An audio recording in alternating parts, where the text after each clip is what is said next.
Mesdames, Messieurs, bonsoir et bienvenue au programme de Walf TV. Bienvenue à votre émission Duel. Comme chaque semaine, donc, nous allons faire analyser les faits saillants et en marquer l'actualité de la semaine. Au menu donc de ce numéro, nous allons évoquer l'affaire Karim Wade. Le prétexte, c'est tout simplement la lettre de condoléances qu'il a adressée hier à la communauté mouride suite au rappel à Dieu du khalife général des Mourides.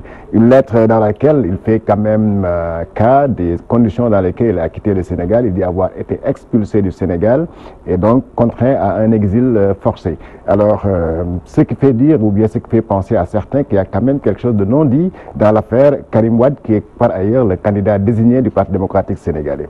Nous allons aussi parler du dialogue politique, tout en sachant que le Parti démocratique sénégalais, qui avait boycotté la table des concertations, avait annoncé, en tout cas par le biais de son porte-parole, qu'ils étaient prêts, qu'ils étaient revenus à de meilleurs sentiments, et pour revenir à la table des concertations sur le processus électoral. Alors cela, ça a été suite donc à ce qui s'est passé à Ziguinchor. Je veux parler des tueries de Bofa, mais également du rappel à Dieu du khalife des Mourides. Alors je commencerai aussi par présenter mes condoléances et celles donc de tous les travailleurs de Walfadjri à tous les Sénégalais, à la communauté mouride particulièrement, suite au rappel à Dieu du khalife général des Mourides, Serigne Mor Matiley, et nous souhaitons aussi un bon khalifa et un long khalifa à son successeur, Serigne Mountakha Mbacké. Alors, pour évoquer ces thèmes, nous avons le plaisir de recevoir ici sur ce plateau M. Ahmed Ndir. Ahmed Ndir est responsable du Parti démocratique sénégalais à Yène, dans le département de Rufisque. Il est le chargé de la communication. Il est aussi membre du comité directeur du PDS. M. Ndir, bonsoir. Bonsoir, M. Diop. Alors, avec vous sur ce plateau, nous avons le plaisir de recevoir M. Alassane Cissé. Il est membre du Haut Conseil des collectivités territoriales. Il est donc chef de parti. Son parti s'appelle le Nouveau Parti. Donc, membre de la mouvance présidentielle Benno Bokk Yakaar. Alors, M. le conseiller, bonsoir. Bonsoir, Georges. Ahmed Ndir, vous avez lu certainement cette lettre que Karim Wade a adressée à la communauté mouride, aux Sénégalais. Une lettre dans laquelle il dit avoir été expulsé de son pays, ce qu'il regrette d'ailleurs, et qu'il est en exil forcé. Qu'en pensez-vous? Bonsoir, M. Diop. Tout d'abord, vous me permettrez tout naturellement de présenter à la suite de notre candidat, de notre secrétaire général national, et à la suite aussi de notre secrétaire général national adjoint qui a conduit une délégation à Touba.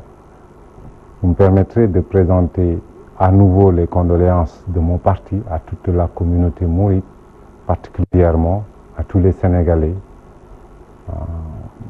de façon plus générale. Nous présentons aussi naturellement nos condoléances à Maître Abdoulaye Wade, tout comme à notre candidat Karim Meïssa Wade, qui, au-delà du fait qu'il ait perdu un marabout, a perdu tout aussi un père, car le vénéré guide a toujours été à ses côtés, comme un père pour lui. Maintenant, par rapport à la lettre dont vous parlez et les conditions dans lesquelles notre candidat est, je pense qu'aujourd'hui, nul n'ignore dans ce pays que notre candidat est en exil. Personne ne l'ignore. Notre candidat a été emprisonné pendant plus de 3 ans, rappelons-le, par une cour que nous avons toujours récusée. Une cour politique, cynique, dans un procès kafkaïen. Et après 3 ans, Karim Wade a été conduit au pas d'un avion par l'administration de Macky Sall, qui l'a déporté au Koweït avec un passeport valable pour 24 heures. Aujourd'hui, je crois qu'il est manifeste que tous les Sénégalais se rendent compte que ce pouvoir, dès son entame, a mené un combat inédit envers ses adversaires, plus particulièrement à l'égard du PDS. Un combat que rien d'ailleurs ne justifiait. Maintenant, ce que Karim dit dans sa lettre, vous, comme tous les autres Sénégalais, peuvent témoigner que rien d'exceptionnel n'a été dit. Oui, M. Diop, Karim Wade est en exil. Il a été exilé par Macky Sall. Maintenant, ce que nous avons dit, ce que nous disons à nouveau, et ce que nous avons toujours dit, et je le réitère ici, nous disons au PDS que ce pays-là est à nous. Il n'appartient pas à Macky Sall, ni à nous non plus. L'APR ou le Benno a le droit d'avoir son candidat. Nous ne leur contestons pas cela. Par contre, M. Diop, j'estime, moi, citoyen sénégalais, avoir le droit de choisir mon candidat qui est Karim Wade. Et je défendrai mon Karim Wade, quoi que cela puisse me coûter. Moi comme d'autres, nous estimons que notre candidat est un Sénégalais jouissant de tous ses droits et que nous le présenterons aux élections de février 2019. Qu'à cela ne tienne, si le pouvoir veut que ce pays-là reste stable, je pense que nous nous devons un minimum de respect. Nous, au PDS, nous n'avons aucun plan, aucune solution. Nous l'avons toujours dit et tout le monde sait que nous sommes un parti constant. Notre candidat est Karim Wade et nous le défendrons. Et nous pensons avoir le droit d'avoir un candidat.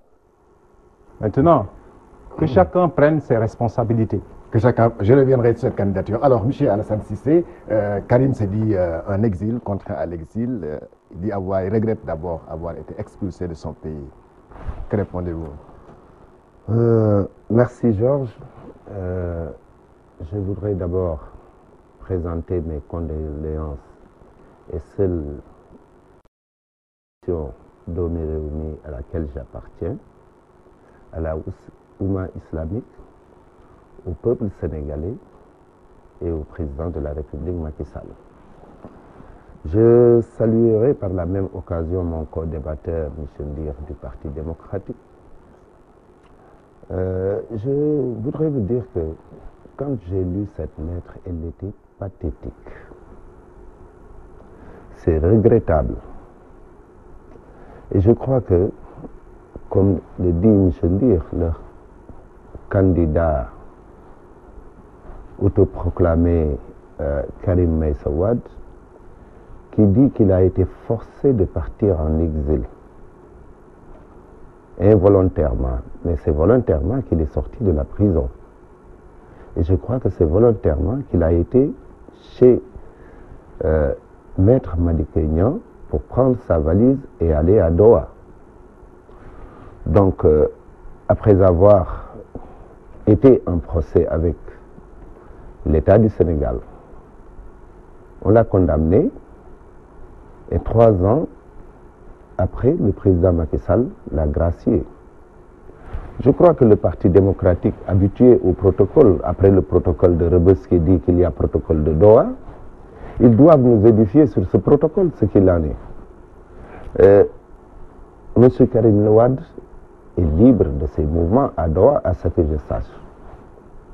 Et qu'il peut revenir dans le pays, au pays s'il paye les 138 milliards que la justice l'a condamné. En ce moment-là, nous parlerons de candidature. Mais que faites-vous de l'autorité de la chose jugée, M. Ndir? On juge quelqu'un, on le condamne à 5 ans ou 6 ans, il doit payer à l'État du Sénégal, vous dites que ce n'est pas votre problème, quel que soit Alpha, c'est votre candidat et qu'il sera candidat ou que le pays sera à feu et à sang. C'est ce que j'ai compris en filigrane sur ce que vous aviez dit. Donc, si nous, hommes politiques,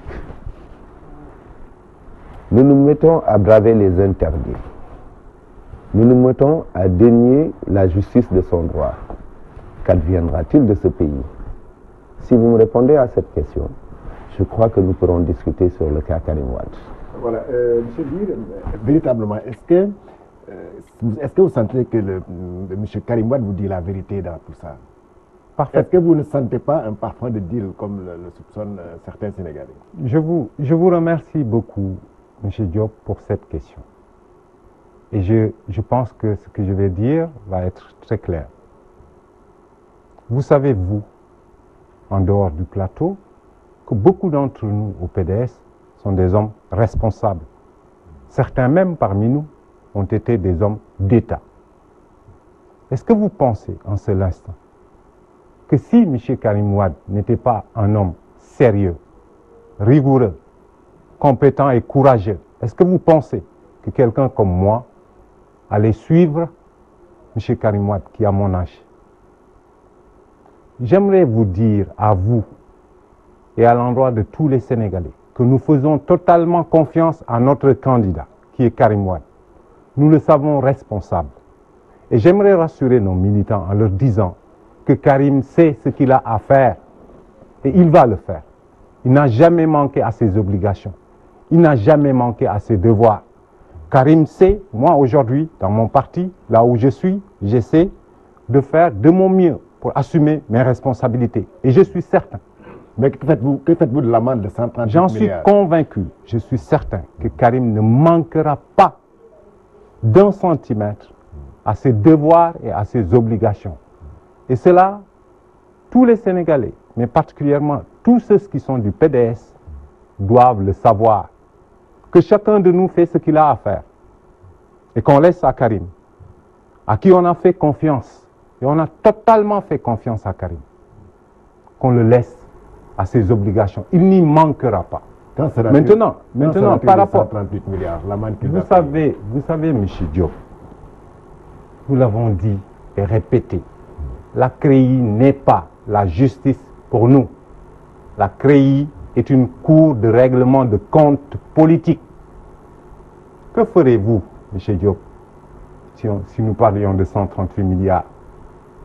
Que ferions ceux qui en parlent aujourd'hui de l'affaire ArcelorMittal, qui a fait perdre à l'État du Sénégal 2350 milliards. Je répète, 2350 milliards. M. Karim Wade n'a pas été jugé sur la base de faits concrets. On lui a attribué une bonne partie des avoirs de son ami Bibo Bourgi. Le délit d'amitié a été le délit fondamental sur lequel cette cour s'est basée pour juger Karim Wade. Le patrimoine de Karim n'a pas dépassé plus de 4 milliards. Tout le monde le sait. Tout le monde sait que même les maisons de Abdoulaye Wade ont été confisquées par ce pouvoir. Après 3 ans, tout ce qu'ils ont trouvé, c'est une montre et les bijoux de la défunte femme de Karim. C'est piteux pour un État. C'est lamentable. Et nous pensons aujourd'hui qu'il est temps que quand même les uns et les autres, les acteurs politiques que nous sommes, que nous nous ressaisissions, que nous devenions un peu plus sérieux. Karim Wade n'a pas perdu ses droits civiques et civils. Il sera le candidat du PDS, que les uns le veuillent ou pas, et advienne que pourra. Voilà, M. Alassane Cissé, vous avez parlé tantôt de deal, mais quand il y a deal, c'est qu'il y a un dealer et en fait, il y a souvent 2 parties. Alors dans ce cas-là, s'il y a deal comme vous le soupçonnez, vous êtes quand même responsable. Benno Bokeyakar a commencé attendez. responsable parce que c'est vous qui avez signé ce deal-là. Il y a 2 parties. Moi, je n'ai fait que rappeler ce que le PDS disait. Le PDS a dit quoi? Le PDS n'a jamais dit qu'il s'agit d'un deal. Ce que les gens du PDS ont toujours dit. Je m'excuse, c'est pas le PDS, mais ce sont des membres du PDS qui disaient qu'il y avait un protocole, le protocole de Doha. J'ai dit qu'ils sont habitués au protocole puisqu'il y a eu un premier protocole, le protocole de Rebus, que les 2 parties ont nié et qui existait. Alors là aussi, on nous parle de protocole. Mais c'est ça que vos amis ont signé alors s'il y a Non, je ne sais pas s'il y a protocole ou pas, mais selon leur allusion, je leur dis de nous éclairer par rapport au supposé protocole dont on parle. Vous savez, Karim Wade, on nous dit qu'il est candidat. Mais c'est son père, le président Abdoulaye Wade, qui a mis dans la Constitution qu'il faut être exclusivement de nationalité sénégalaise. Et on sait que Karim Wade a la nationalité française et jusqu'à jusqu'à ce moment, on ne nous a pas dit que Karim Wade n'a que la nationalité sénégalaise. Il peut y renoncer. Bon, vous savez, renoncer à une nationalité, surtout dans des pays européens, ça prend du temps. Bon, maintenant, qu'ils nous disent qu'advienne que pourra, eh bien, je détecterai que force restera à la loi au moment venu. Nous ne sommes pas dans une république bananière.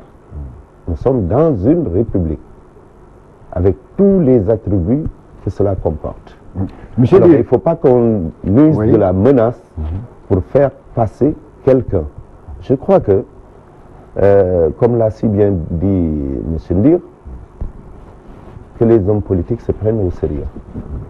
Alors, il faut qu'on se prenne au sérieux et qu'on cesse de nous faire peur. Les menaces et autres ne passeront pas. Je crois que le mieux, c'est qu'entre Sénégalais, qu'on parle de ce qui peut amener le Sénégal vers l'émergence, de ce qui intéresse les populations. Mais je crois que l'affaire Karim Wade n'intéresse que le PDS, pas les populations. Parce que vous aviez dit, on ne le jugera pas, on l'a jugé. Si on le condamne, le pays sera à feu et à sang. On l'a condamné, il n'y a eu rien du tout. Il est sorti, il est allé au Qatar, vous l'avez amené, il dit qu'il n'est pas allé. Oui, mais on ne l'a pas forcé, mon cher ami. On ne l'a pas forcé. On ne l'a pas forcé. Il était accompagné de son avocat. Mais il est parti dans des conditions rocambolesques quand même. Qu'aucun prisonnier au monde, au Sénégal, n'a jamais bénéficié. C'est l'affaire de M. Karim Wade. Vous savez, nous l'avons libéré. Il a pris un jet privé pour se rendre à Doha. Point barre. Maintenant, s'il dit, non, quand vous êtes gracieux, vous êtes libre d'aller où vous voulez. Maintenant, il est parti. Il se dit prisonnier. On vous libère en pleine nuit aussi. Oui, il n'y a pas d'heure de libération, hein, puisque si vous êtes libéré, le temps que l'on lève les écrous et autres, il peut faire nuit. Donc, s'il est parti de son plein gré, voulant faire croire à la population sénégalaise qu'il est l'otage d'un pays, lequel pays se trouve à des milliers de kilomètres du Sénégal, et il dit qu'il est l'otage du Sénégal. S'il était l'otage du Sénégal, il serait au Sénégal. N'essayons pas de tromper ou d'être les censeurs des consciences des Sénégalais. Je crois qu'on peut dire que Karim Wade, libéré, est parti à Doha.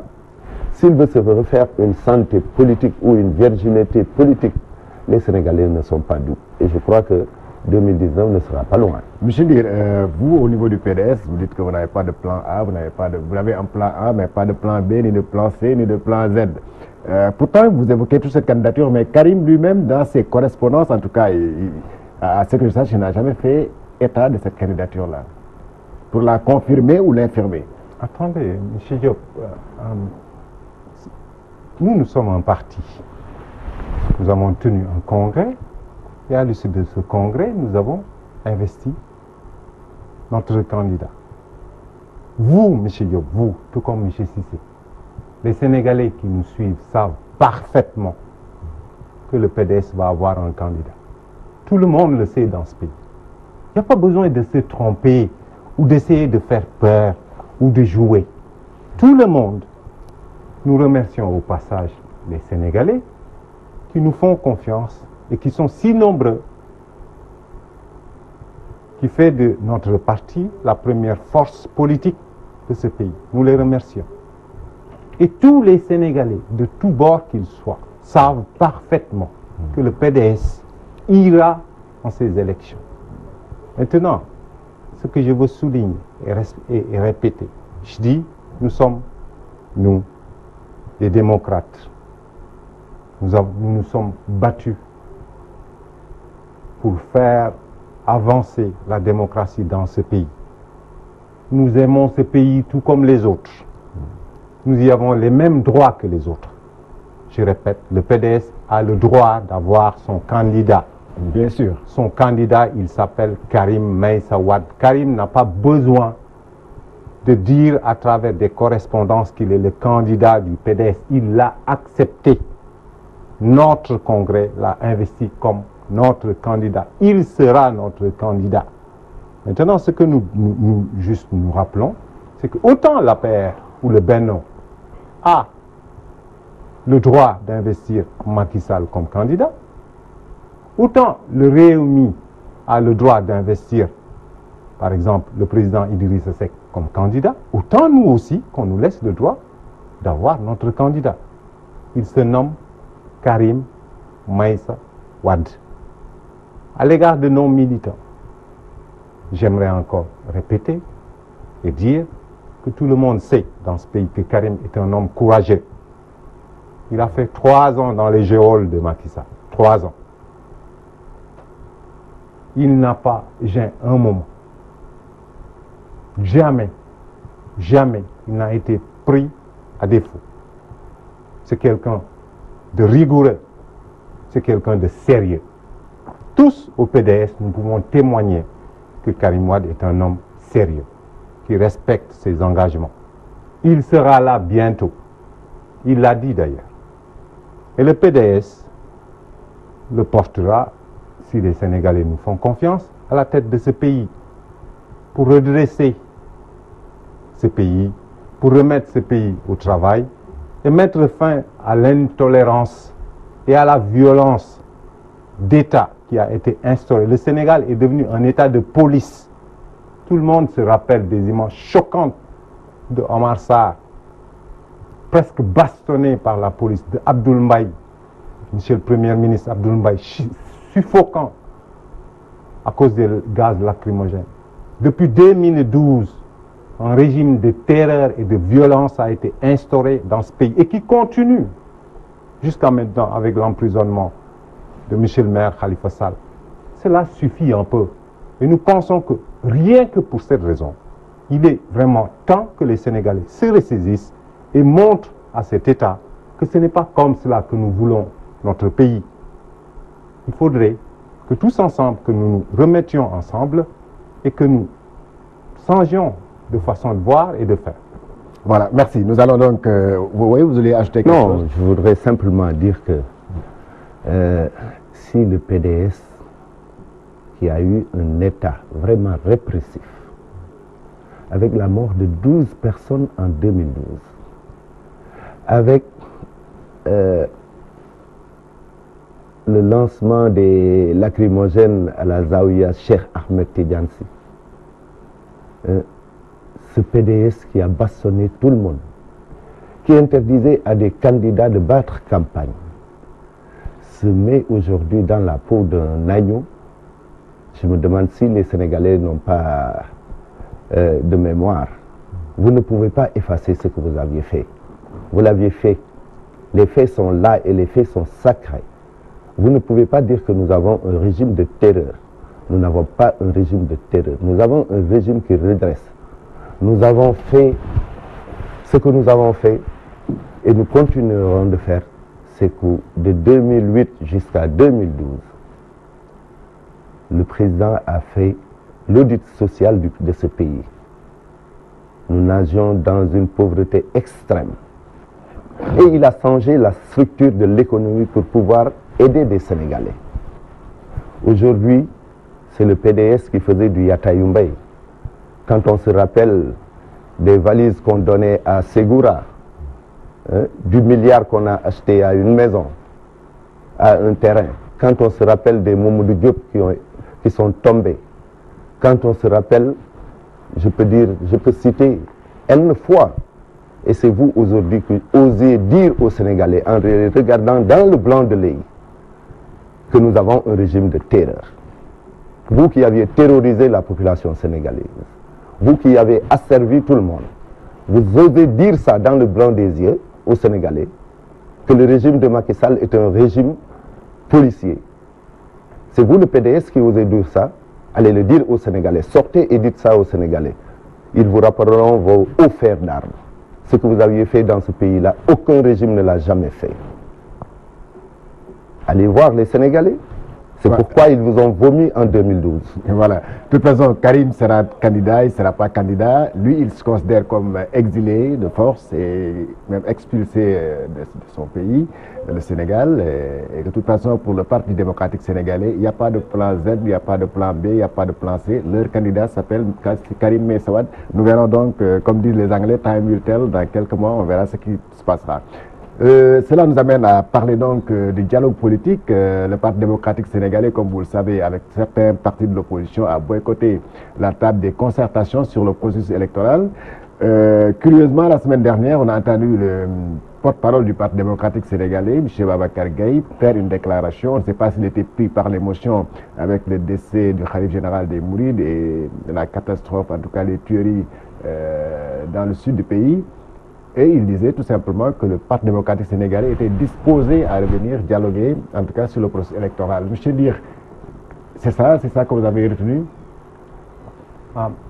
Monsieur Diop, j'aimerais d'abord dire que le PDS, tout le monde le sait, est un parti démocratique. Nous réaffirmons notre attachement au dialogue. Nous sommes un parti qui est pour la concertation. Fondement la concertation, le dialogue sont les fondements d'une démocratie apaisée. Ça, tout le monde le sait. Cependant, dès l'entame, peut-être pour vous répondre de façon très nette, posons une question. Dialoguer, se concerter, pourquoi? Est-ce que le PDS devrait répondre à un dialogue pour légitimer la farce électorale de juillet 2017? Après tout ce qui s'est passé, de l'inédit dans ce pays? Non. Par rapport aux déclarations dont vous faites allusion, j'aimerais ici vous dire que les grandes orientations de notre parti sont prises par nos instances telles que le comité directeur ou le secrétariat national. À cet effet, je voudrais vous rappeler que notre comité directeur s'est réuni le 3 janvier 2008 et en substance a dit ceci. Le comité directeur se félicite aussi que l'opposition significative dans son ensemble ait compris que ce dialogue politique proposé par Macky Sall est une supercherie et qu'elle ait décidé de ne pas se laisser berner. Je pense que ce qui a été dit dans ce comité directeur est très clair. Le PDS dit que nous ne pouvons pas aujourd'hui aller en dialogue, se concerter sans que les acteurs les uns les autres se fassent confiance. Aujourd'hui, tous les Sénégalais se rendent compte que, après le référendum passé, tout ce qui intéressait le président de la République, c'est la prorogation de son mandat. Pourtant, dans les mêmes propositions, il y avait le statut du chef de l'opposition. Qu'est-ce qu'ils en ont fait? Qu'est-ce que le président de l'APR, gardien de la Constitution, fait de notre Constitution? Il la viole délibérément. Et c'est extrêmement grave que ce soit le président lui-même qui, de façon délibérée, décide de ne pas appliquer une bonne partie de la Constitution. Comment pouvez-vous comprendre, M. Diop, qu'un homme sérieux qui fait voter des lois dise que ces lois ne sont pas applicables à moi, mais aux autres? L'APR a aujourd'hui, ou le Benno a aujourd'hui, l'occasion inédite, après avoir fait adopter cette nouvelle constitution, de montrer comment le chef de l'opposition devrait être traité. Est-ce que M. Macky Sall a fait adopter ce statut de chef de l'opposition pour lui-même? Parce qu'après 2019, il ira dans l'opposition? Bonne question, à mon sens.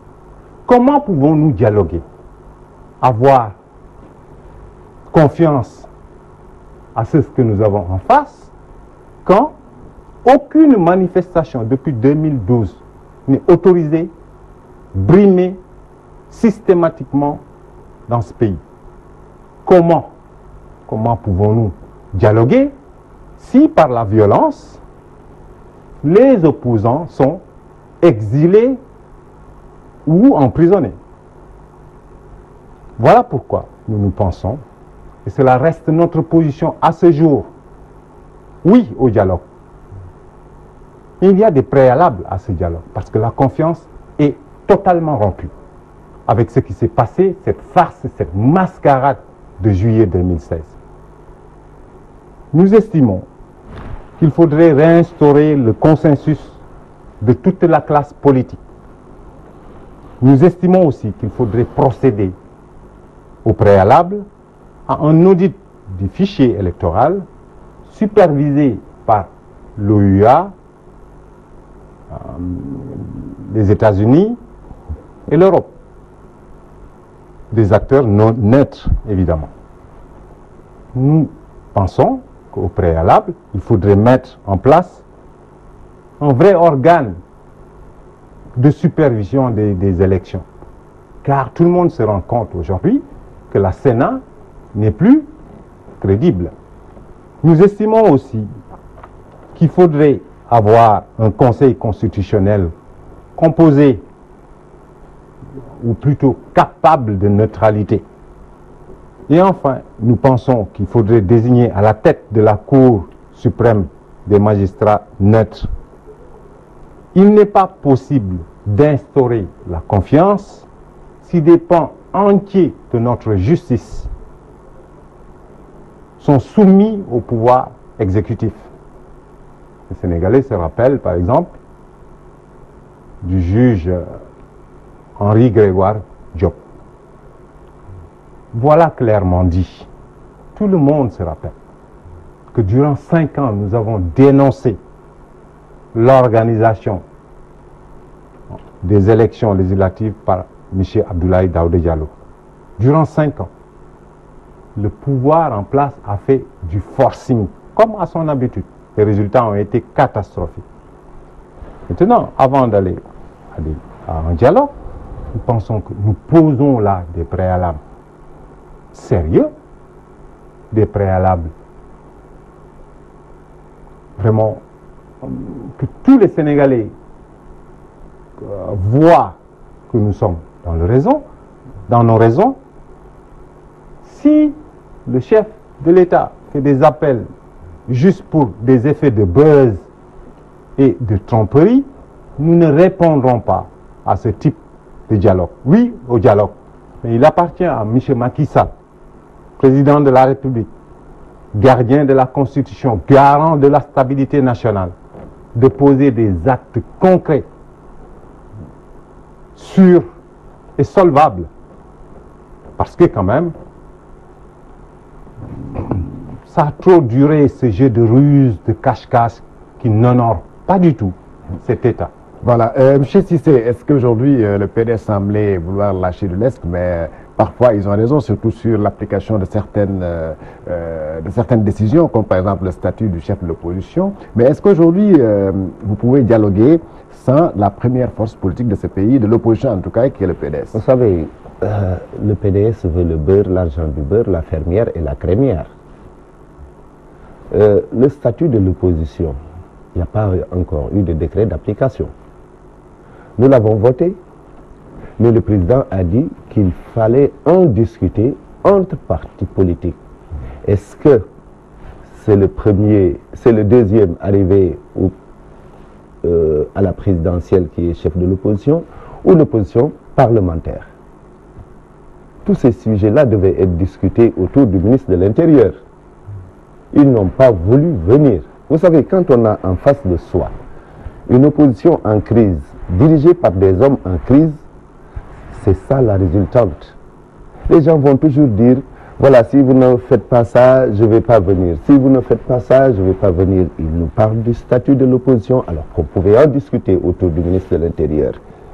Ils vont nous parler de bulletin unique, alors que tout le monde sait que dans les pays où on a utilisé le bulletin unique, il y a eu toujours 15% de vote nul.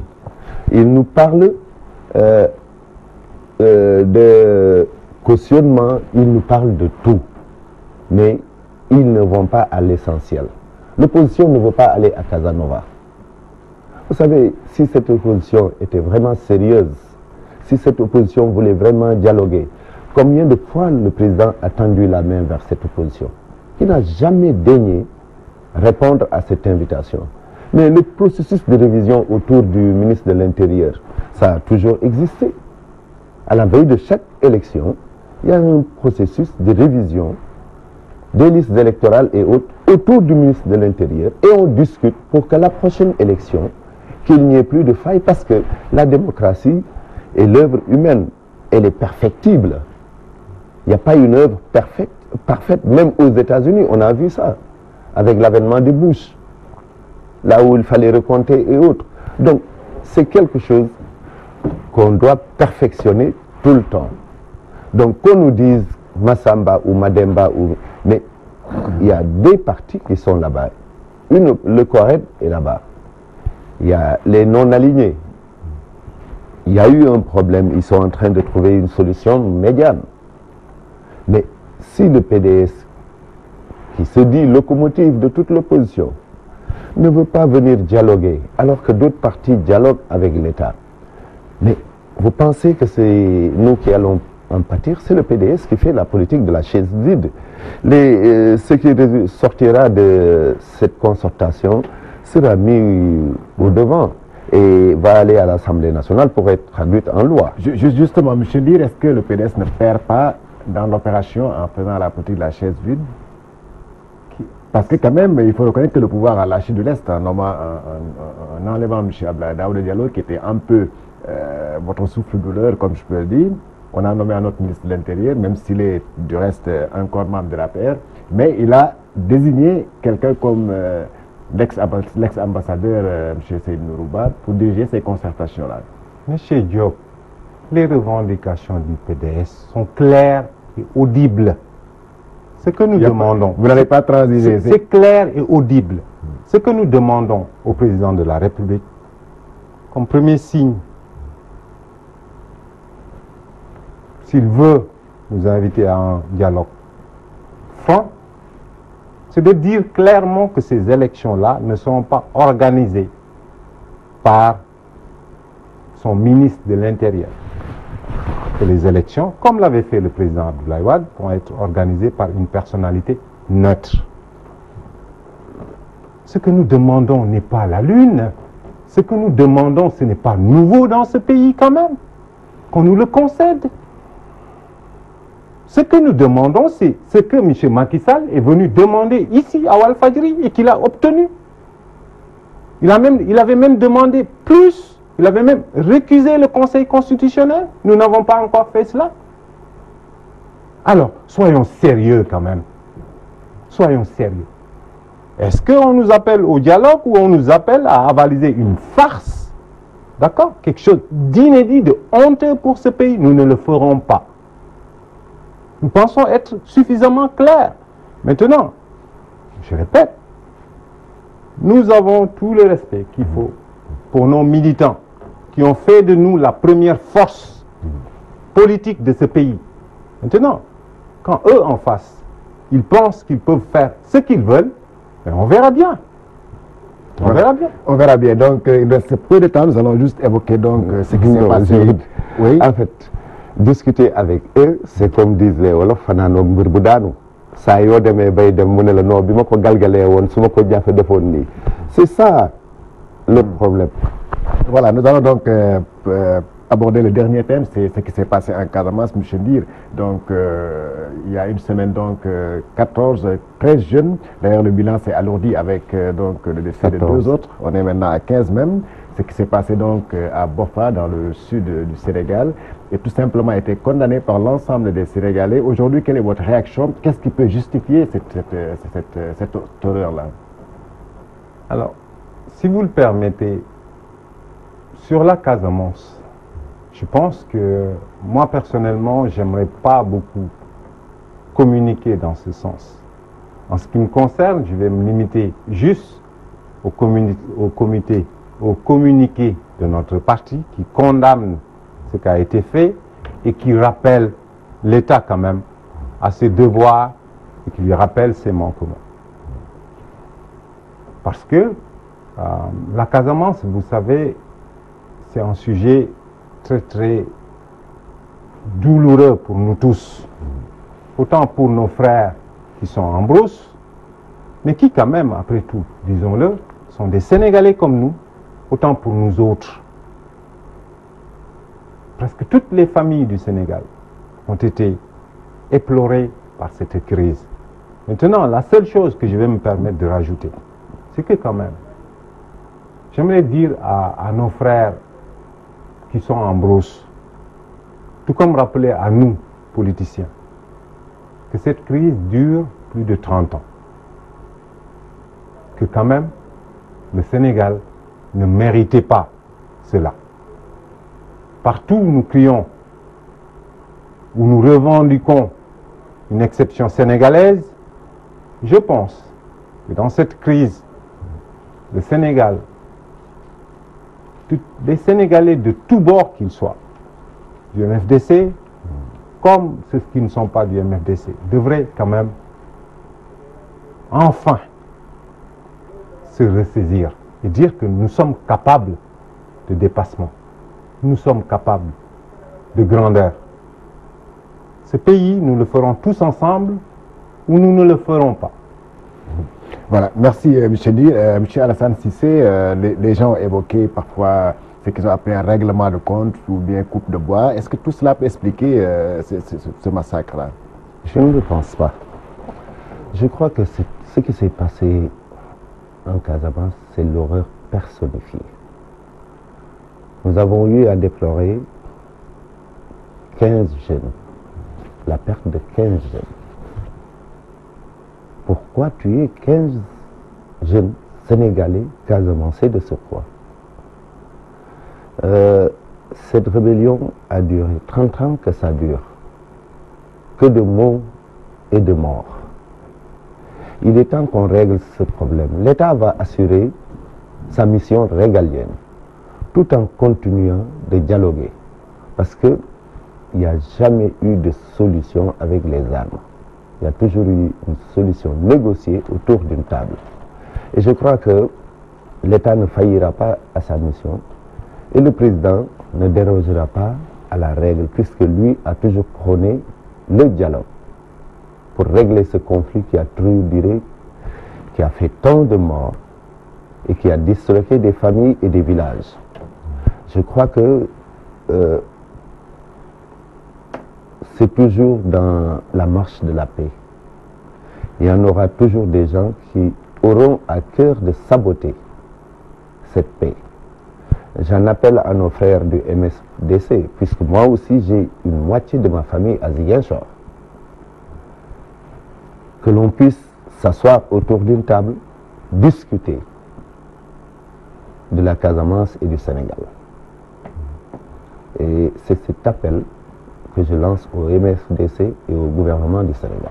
Merci, merci à mes chers invités. Je rappelle qu'il y avait autour de cette table... Si vous permettez, oui. J'aimerais juste ajouter, Georges, que par rapport à la déclaration de M. Donald Trump sur les pays africains, que nous trouvons cette déclaration franchement très choquante. Les propos sont abjects. J'aimerais féliciter le président pour avoir reçu, mais nous lui demandons de faire plus, de convoquer l'ambassadeur des États-Unis au Sénégal pour qu'il présente des excuses aux Africains. Voilà, merci monsieur Amadou Ahmed Ndir. Je rappelle que vous êtes responsable du PDS dans le département de Rufisque. Vous êtes aussi membre du comité directeur. Merci à vous, M. Alassane Cissé. Vous êtes membre du Haut Conseil des collectivités territoriales. Vous êtes aussi donc le leader du nouveau parti, membre donc de la coalition Doomu Rewmi de Benno Bokk Yakaar. Merci à l'équipe technique, Cheikh Tidiane Diop. Merci à mademoiselle Adji Marem Ndaw pour le maquillage. Merci aussi à vous, chers téléspectateurs. Excellent week-end avec les programmes de Walf TV.